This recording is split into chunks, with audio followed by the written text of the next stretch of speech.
This is Revolution at Sea with John Curtis Perry. Part 3, A Second Oceanic Revolution. Episode 17, A Great Transformation.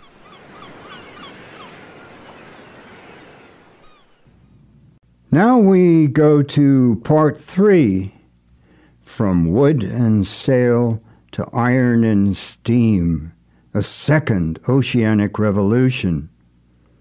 The first phase of oceanic revolution is what we've been looking at so far. It's identified with exploration and discovery, the linkage of the two peripheries of the Eurasian landmass, the European oceanic rim and China, the bringing of the New World and Africa into the global community, the establishing of a global trading system, the first global religion, the first global languages. Europeans build a global network of trading enclaves and colonize major parts of the Americas. The Industrial Revolution, beginning around 1780, sees massive exploitation of inanimate fossil energy for production, manufacturing, and for the dispatch of information, telegraphy. New machinery captures steam for propulsive power at sea as well as on land, and prompts the electric telegraph with a subsurface oceanic cable springing from it. Electricity applied to communications truly divorces it from the pace of transportation for the first time in history. Steam and electricity thus provide the instruments for a second phase of oceanic revolution, widening the gap enormously between the Atlantic fringe and the rest of the world, those who have the machine and those who do not. Oceanic revolution and industrial revolution were both of European initiative. This served to inflate a continuing and growing sense of self-importance, Eurocentrism. And these great changes led to an enormous shift in balances of power. Few can now dominate many. On land, the rapid-fire Gatling gun, predecessor of the machine gun, inspired poet Hilaire Belloc.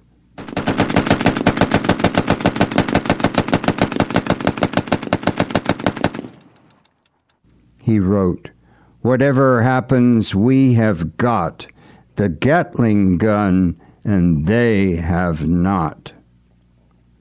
This weapon could fire 500 rounds per minute, 50 times faster than the best available rifle. On ships, guns of all kinds carried power into new dimensions with quick-firing guns, and the iron-hulled, screw-propelled, steam-powered gunboat with its shallow draft furnished a prime weapon for exploiting riverine systems for deep penetration into hitherto closed interiors in Africa and Asia, be it the Zambezi or the Yangtze. Warships gained a new brown water capability.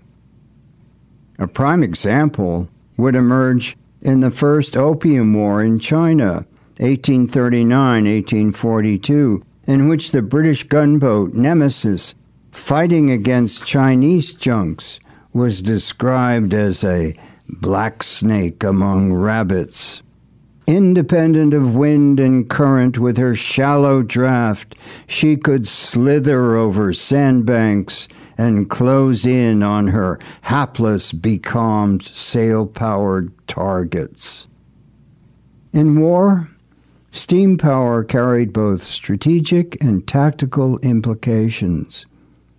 Sail bore strategic advantage with no fuel dependency, but tactical disadvantage.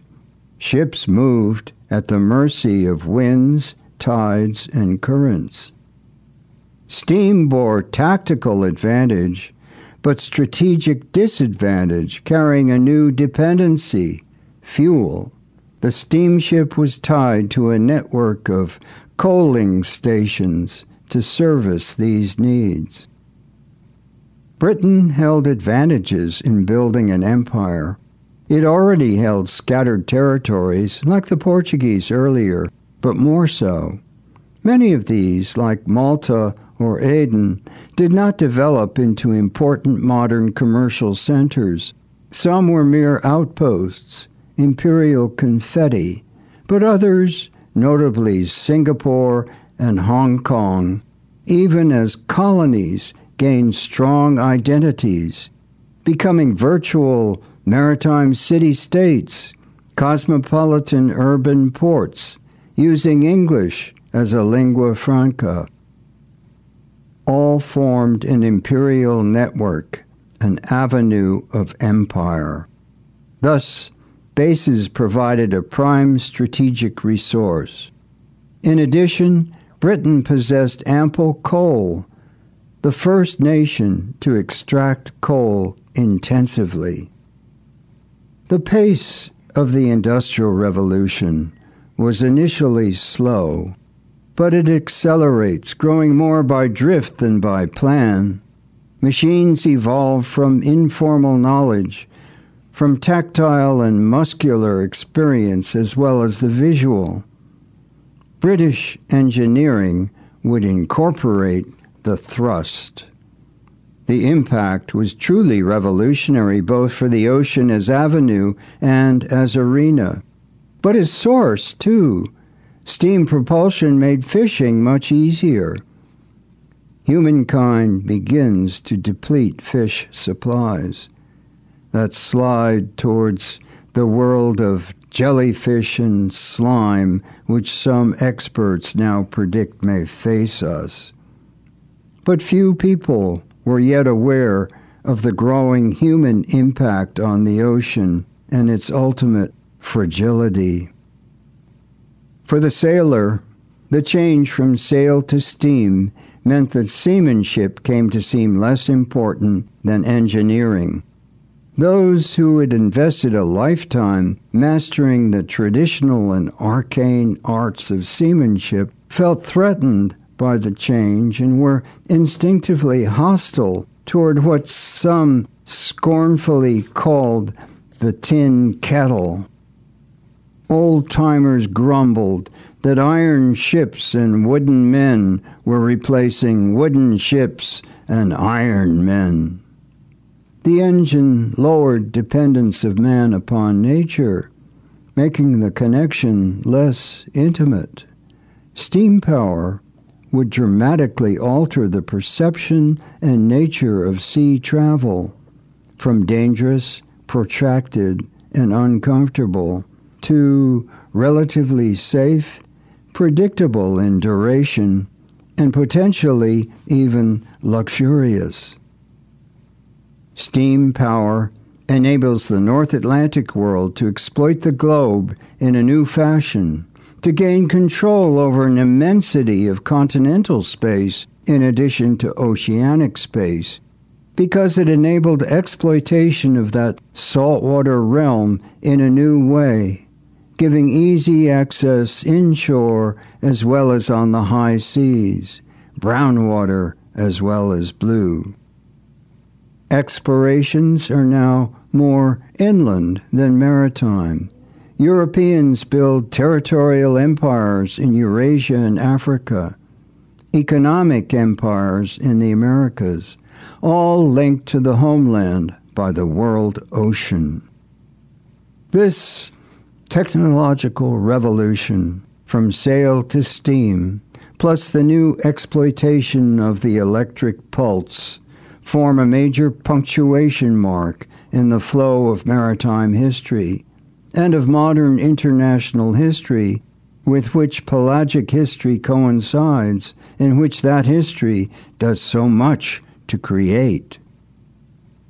Steam, iron, and machine-made cloth define the new industrial age as one of British leadership. We may conveniently establish a time span, 1815 to 1914, which divides itself conveniently into two parts, the first being 1815 until 1869, that Annus Mirabilis, Year of Wonders, Suez and Promontory Point, the Canal, and the North American Transcontinental Railroad. Having defeated the French, Britain enters the 19th century, 1815, preeminent at sea. Historian Christopher Lloyd declares that British sea power exercised a wider influence than had ever been seen in the history of maritime empires, commanding the world through saltwater geography. This was not just warships, but merchant ships too. 1/3 of the world's fleet flew the British flag. No consensus arose of what to do with the unfolding new technologies. These are always confusing, but the advantages were immediately perceivable. For example, in the 1840s, the first transatlantic steam packets were introduced, offering predictability not only of departure but arrival.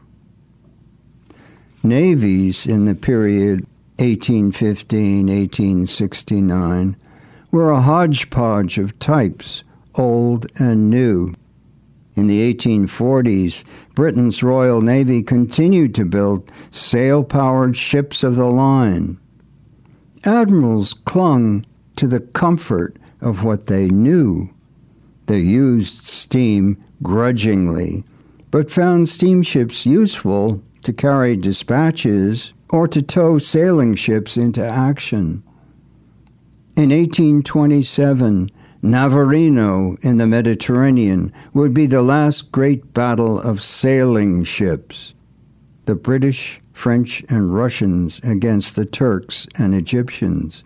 In a sense, a replay of Lepanto, Christians against Muslims.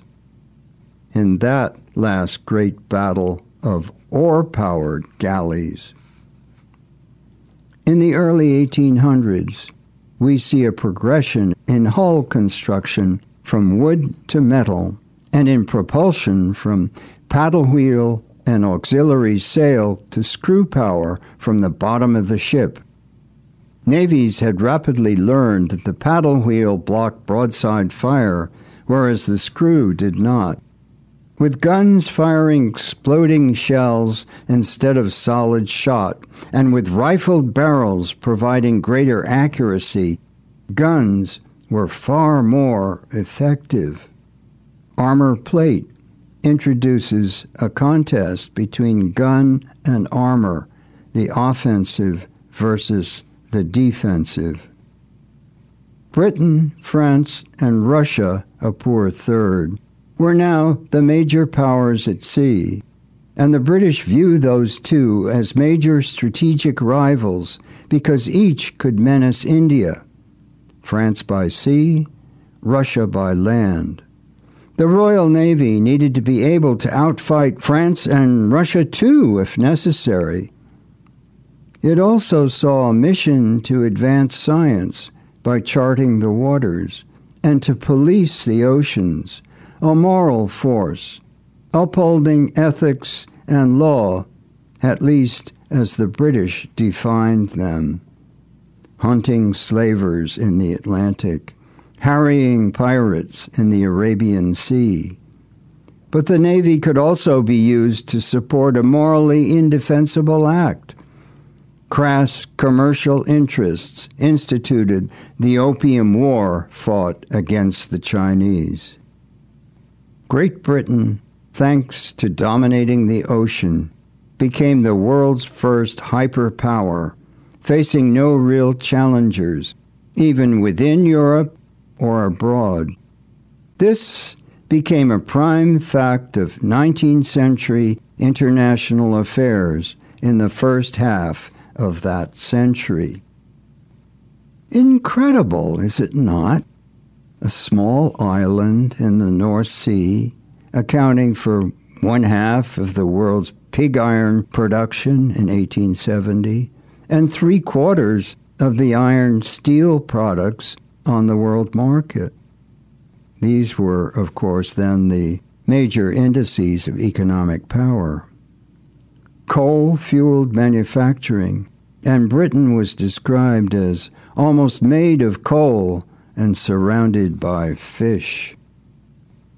By 1913, 1/3 of the world's coal exports came from South Wales. Welsh Cardiff, an anthracite, was prized for its high caloric content. Admirals loved it for its efficiency, and, burning with thin smoke, it aided concealment. But coal was dug at high social cost. 1 million Britons, men, women, children, worked underground in a terrible environment, dirty, dangerous, and hot. Some men even worked naked. Smoke from burning coal blanketed London skies. Steam power was first used to pump water out of coal mines, then applied to traction and steam.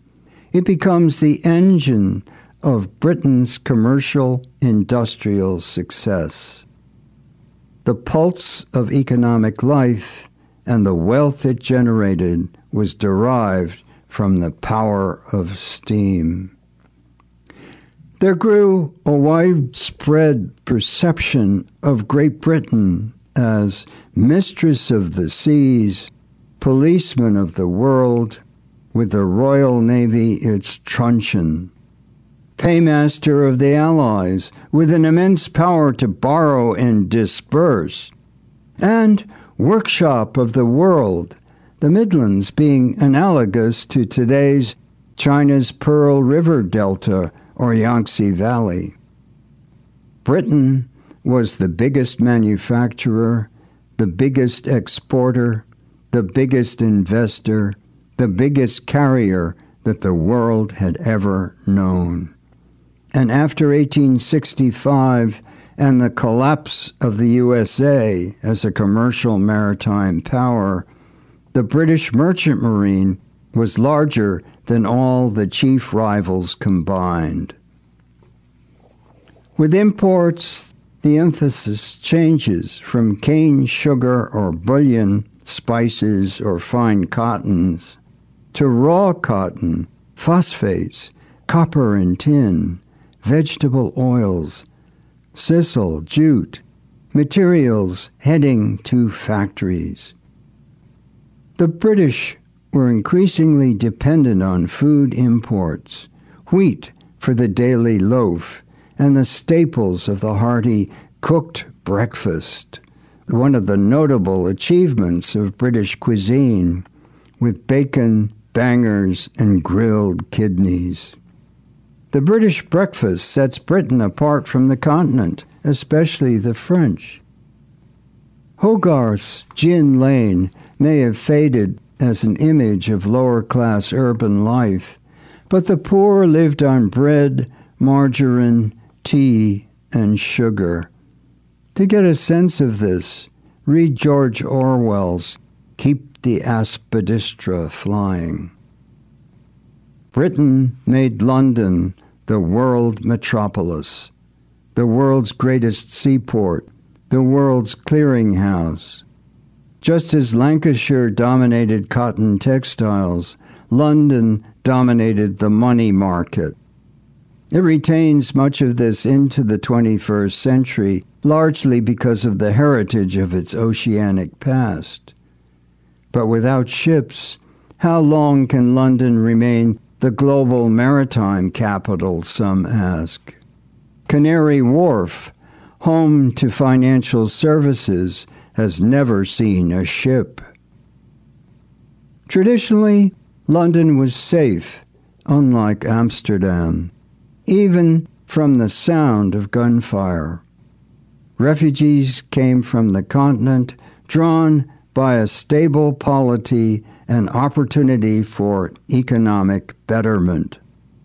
The city, so-called, downtown London, becomes the most cosmopolitan element in British society.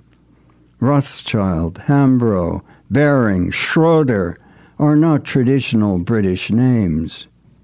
London excels as the global center of banking, insurance, Lloyd's, the world's largest marine insurer, shipping, ship brokerage, and communications.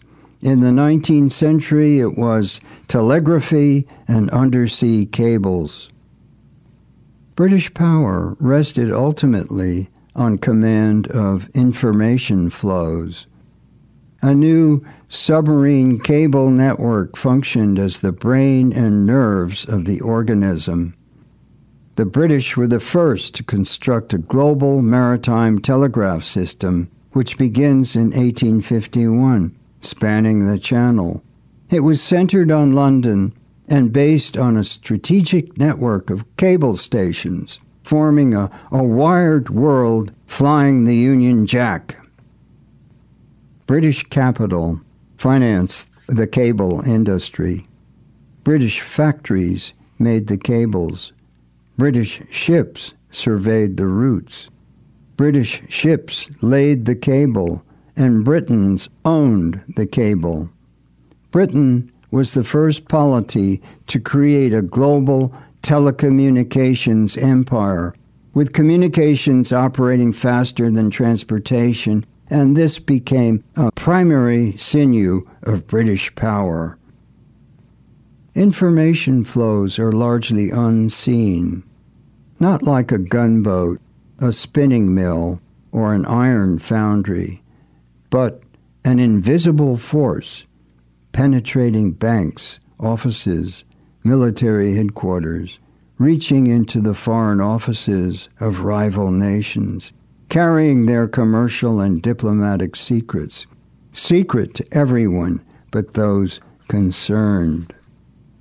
And the all-hearing ears of the British cables.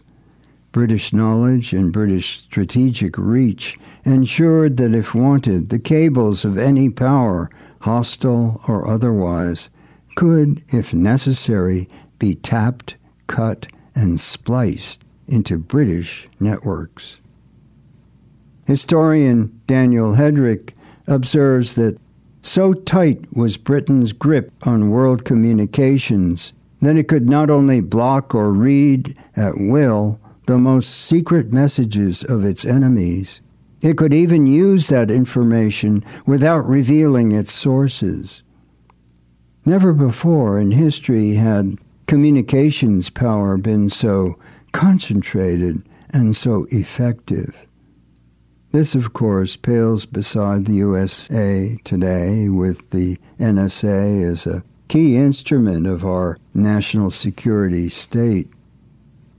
In the early 20th century, Americans challenged wire with wireless radio, which could not be so easily controlled geographically. Radio was the first use of cyberspace. The U.S. Navy becomes obsessed with the need to break free from British networks, arguing that the British were reading everything, whether in code or not. This was touted as the reason for the poor performance of American commercial interests battling British competition. British control of the flow of the news also provided a propaganda opportunity, the ability to manipulate public opinion. No other nation could compete with Britain in the realm of cables, the nodes and fixed routes of the wired systems. British dominance lasted as long as the wired system retained its preeminence. And perhaps information technology is the most important technology of all, as we are being reminded today.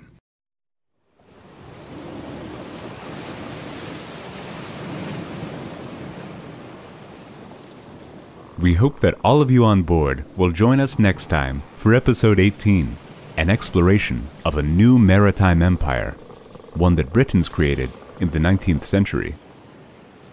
Revolution at Sea is written and spoken by John Curtis Perry, with additional voicing by Jamie Rosenberg. Recording by 1623 Studios, Gloucester, Massachusetts. Production and distribution by Albert Bouichade Foray. Goodbye until next time.